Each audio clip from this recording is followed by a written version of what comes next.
Just got a camera.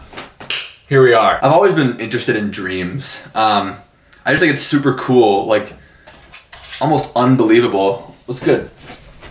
How we can be unconscious for hours at a time and just experience a completely different reality. And recently, I would say the past couple of years, I've become more interested in what dreams are telling us and why we dream what we do. In some of my scouring of the web, I came across the idea of lucid dreaming. There's a fascinating book I'm reading, A Field Guide to Lucid Dreaming, Mastering the Art of One-Eye Aeronautics. Okay, big word, sounds nice and fancy, but the ability to lucid dream and to do it intentionally it's a rare skill. Lucid dreaming is becoming aware inside of a dream and being able to control it. It might have happened to some of you on accident. You were able to, in your dream or like fly or bounce super high or whatever. There's this guy, Jim Quick. He's like a master learner. He teaches people how to speed read and shit like that, but he's also just like, he's got a lot of good stuff for life, right? And he talked about dreaming and lucid dreaming in particular. But he talked about how it's added to his life. And he mentioned so many notable figures. Arnie Palmer, he had a dream in the middle of a golf tournament, had a dream to switch his grip. And the next day he switched his grip and he shot 8 strokes less. That's like a game changer in golf, all from a dream. So, I mean, we're dreaming for a third of our life. You're silly if you think it's just empty black space. Our brains condense in our dream state. Basically, it goes into 2 categories. 1, shit that doesn't matter, and 2, shit that matters. Think about if you had a dream and there was a hard-boiled egg in that dream. Likely that day, you experienced a hard-boiled egg in some form. You're in love with the culinary art of creating the perfect hard-boiled egg, or you just ate one. You enjoyed a nice hard-boiled egg. Here next day, wearing the same shirt. It's disgusting. We're in quarantine. Who cares? After making that part of the video, I actually dreamed about eggs. I put one in the microwave for 35 minutes, and it was gas. Not realistic, but just thought it was interesting. That showing up in your dream is your brain condensing that, and it's probably just gonna let go because it's not that important. However, if you're in a situation where, say, you had to stick up for yourself or something, and you were really uncomfortable doing that, your dream might put you in a situation where there's not really any stakes. This is where lucid dreaming can come into play. If you become aware of the fact that you're dreaming, you learn about your limiting beliefs, your insecurities. One for me is being more assertive, like advocating for myself. And there's been so many dreams, like a recurring dream that I have is when somebody owes me money, and I come up to them and I'm like uncomfortable about it. When this dream is recurring, it's obviously something that I should probably be working on and be aware of. When we're in a dream state, we never really think about whether it's fake or not. Like, think about when you're dreaming and there's just like a weird ass conversation going on and it seems totally normal while you're in it, but you're talking to like Dave across the street and he's like, garage paint. And you're like, I bought the salad yesterday. You guys just keep going back and forth and everything makes sense. Dave's like, my glasses got foggy. I gotta grease the doorknobs. So if we start to like learn how to become aware in our dreams, we can apply it to our lives and honestly grow from the supposed dead time that sleeping is. I just want to stress that this can be both for fun as well as for like more serious stuff. Really right now, the main goal is to just start flying while I'm sleeping. I could go on a whole other tangent about how we are in a dream state constantly and that we're all in just like a collective dream and nothing is actually real and we're really just one universe of with infinite possibilities and infinite opportunities and nothing really matters because we're all just one collective consciousness in this simulation. But I won't go into that. That's a video for another day, okay? So with this significant amount of time we're dreaming with, why not put it to use? This is where lucid dreaming comes into play. So how do we do this whole lucid dreaming deal? Well, I'm glad you asked.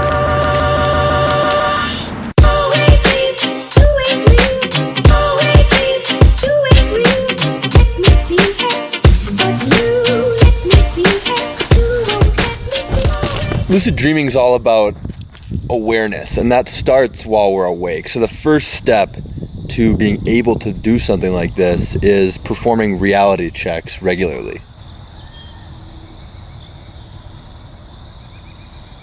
We have to genuinely ask ourselves while we're awake if we're in reality. Right now, check this.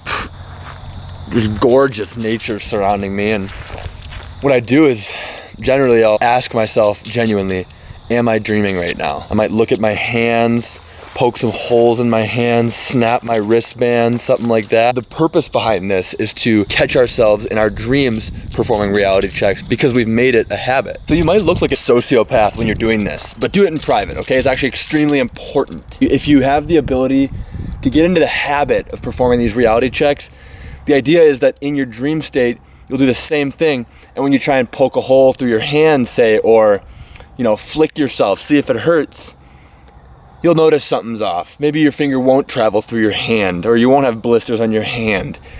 Stuff like that.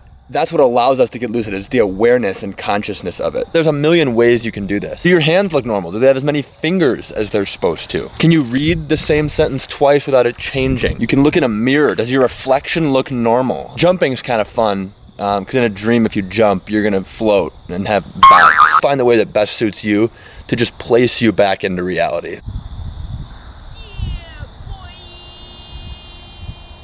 Number 2, dream journaling. Dreams have a lot of hidden messages to us. Like I was saying earlier, they kind of bring out our subconscious thought patterns. Journaling allows us to get into the routine of preparing ourselves to become lucid in our dreams.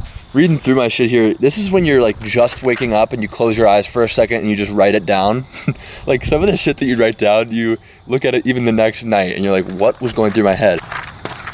Recent one I had was a POV of Marlin in Finding Nemo, Nemo's dad. I was hunting a fish way bigger than me somehow. Mrs. Nemo, somehow alive because she got killed by fish, she was really appreciative of me stepping into my role as a father so well. That was what happened to me a couple nights ago. Is there much, synchronicity, much unique message there? Probably not. That was probably some useless information. Another one. This one's titled Live TV Women's Stretch. Was with Jay, my brother, and we were a part of a stretch session being led on TV that was really fast paced, and the teacher was kind of a douche girl. Now, the purpose of this isn't to, have like a revelation. These dreams are not anything special, but getting in the habit of doing this allows you to start seeing some common patterns, what keeps coming up. Like I said earlier, I have a lot of dreams where I have to stick up for myself, ask somebody for money. Things that are recurring are the ones that we should really be paying attention to and recognizing those patterns in our dreams.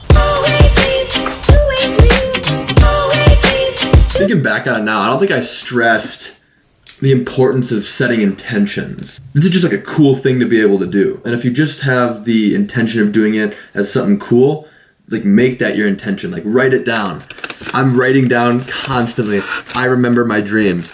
I become aware in my dreams. Just like a lot of this stuff is weird, okay? It's super weird, but I just think it's worth it if we really want to start doing something like this.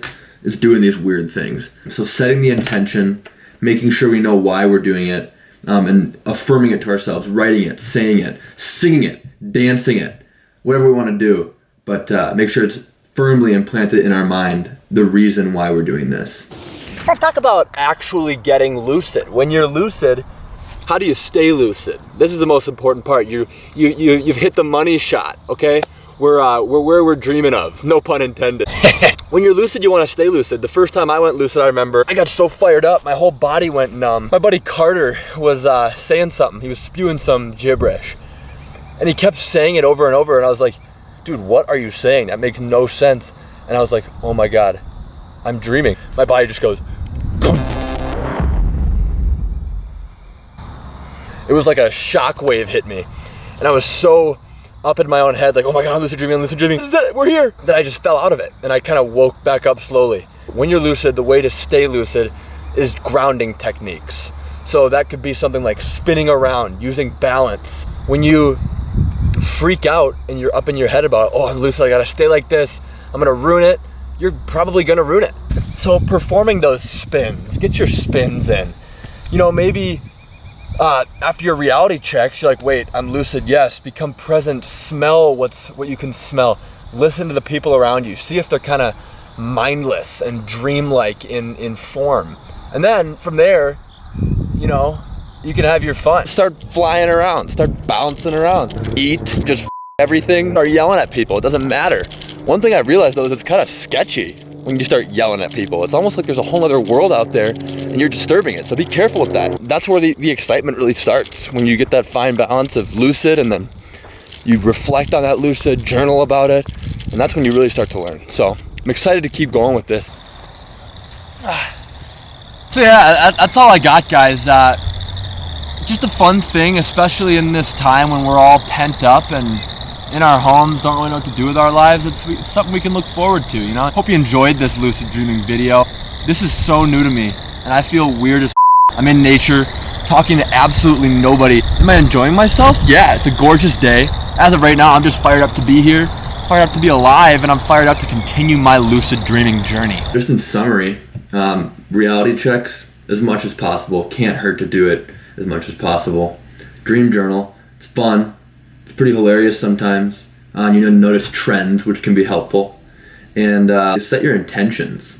It's just essential. You have to do it. If there's not a reason for doing something, it's probably not going to happen. So set your intentions, whether it's for fun or for getting better, presenting in front of people, or whatever else is going through your head. And then it's going to come with experience. I've only been lucid twice, but being able to ground yourself in a lucid dream can be a little challenging for some. Might not be so for others, but that's kind of what I'm working on currently. So I encourage you to get started with this. It's pretty interesting, and we'll see where she takes us. Till next time, deuces.